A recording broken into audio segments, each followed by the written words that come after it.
In this video, we're going to be testing out Whitestone Dome's anti-reflective tempered glass screen protector for the iPhone 16 Pro Max. This screen protector does have 9H hardness, it's fingerprint and shatter resistant, and it's also crystal clear. So I'm going to be going through the full installation of the screen protector. We're going to see how it fits, how it feels, how it looks, and stick around to the end of the video because I will also be doing a scratch and a drop test to see how durable the screen protector is, and by the end of this video, you'll know whether or not the screen protector is right for you.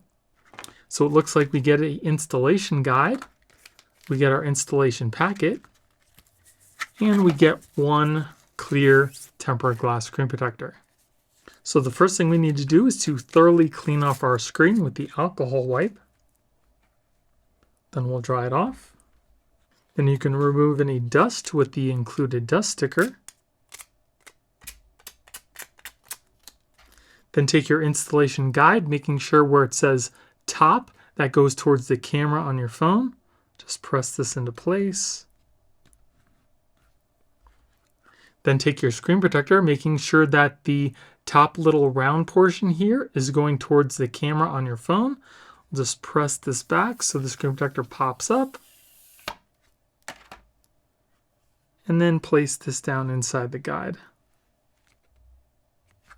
Once that's done, they say draw a cross in the middle of the screen.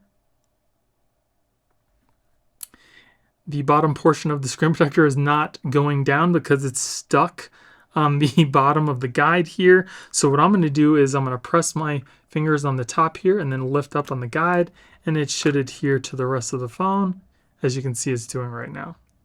So it does look like we have some bubbles here, and I'll just gently lift up on the screen to get those out.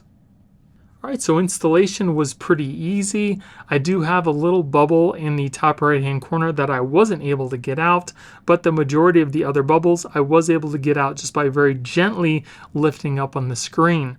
As you can see, the anti-reflective coating is significantly dulling down my studio light, and I will show you a comparison between the iPhone screen and the anti-reflective screen of the Whitestone Dome in just a minute.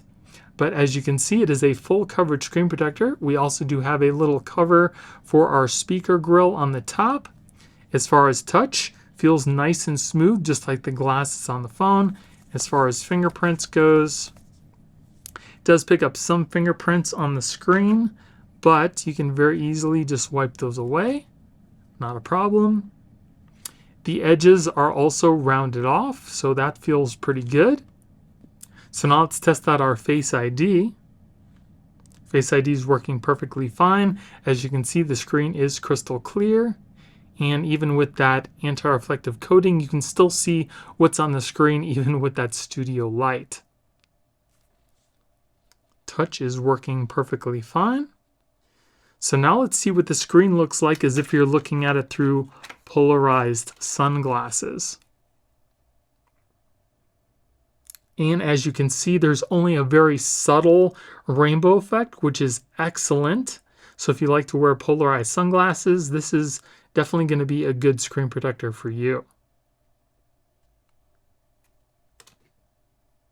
Now let's test out our camera because it does cover the front camera. Looking pretty good. Don't see any issues there. Looks nice and clear. Now let's take a look at the border because this screen protector does have a black border that goes all the way around the screen. So we'll see what that looks like. So if we take a close look, you can see that in the corners here, the little white portion of the corners is cut off just a little bit. If I turn it to the side, you can then see how the white line is supposed to be in the corner, but when it's looking totally flat, you can see that it is cut off a little bit. Again, I don't think there's going to be any issues with using the screen protector with the black border because it's only a very slight bit of the camera that gets cut off. And when you're looking at the screen, there's really not a lot going on the corners anyway. Even if you're looking at a web page, you can see that typically anything you're looking at isn't going to, go all the way to the edge of the corners. So I don't think it's a huge deal, but it's just something I wanted to show. Now let's see if there's any light bleed from the side. You can see there's just a very slight amount. Yeah, not horrible. But again, when you put a case on your phone, you're not going to be able to see those edges anyway. So now let's put our phone inside of our case. See how compatible it is with cases. And it seems to fit this case perfectly. I don't see any lifting, no bubbles. There is a slight gap at the top of the screen and maybe just a very minor amount on the sides and a little gap at the bottom. So the screen protector should be compatible with most cases. Now, as far as the anti-reflective coating that's on this Whitestone Dome tempered glass, you can see a comparison between the iPhone screen and the Whitestone Dome's tempered glass. And you can see how much the Whitestone Dome actually dulls down the brightness of my studio light. Even with the phone screen on, you can still see what's on the screen very, very easily. So everything about the screen protector looking pretty good so far. Now let's test out the durability with a scratch and a drop test. So we're going to be starting off our test by dropping a 2.4 ounce steel metal ball at a starting height of 2 feet. If the screen protector doesn't crack, we'll move it up foot by foot until it eventually does. So here we go at 2 feet.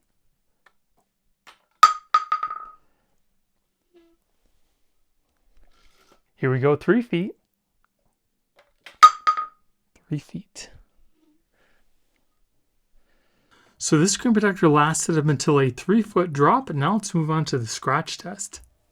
So regular tempered glass starts to scratch at a Mohs hardness number 6, so we're going to start off our test with the number 5. Then we'll move on to a number 6. And then finally a number 7. So if we take a closer look, you can see that there are some slight markings at a number 5, a little deeper at a number 6, and deeper than that at a number 7. So scratch resistance seems to be a little bit worse than regular tempered glass, and it's most likely due to the anti-reflective coating. So let's try a number 4 and we'll see what happens with that.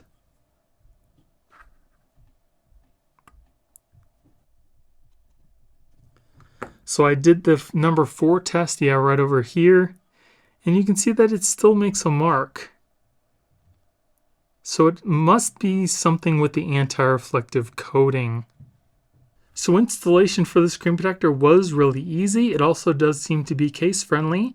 It lasted up until a 3-foot drop, and as far as scratch resistance goes, because it makes marks, even at a number 4, it seems that the scratch resistance is not as good as regular tempered glass.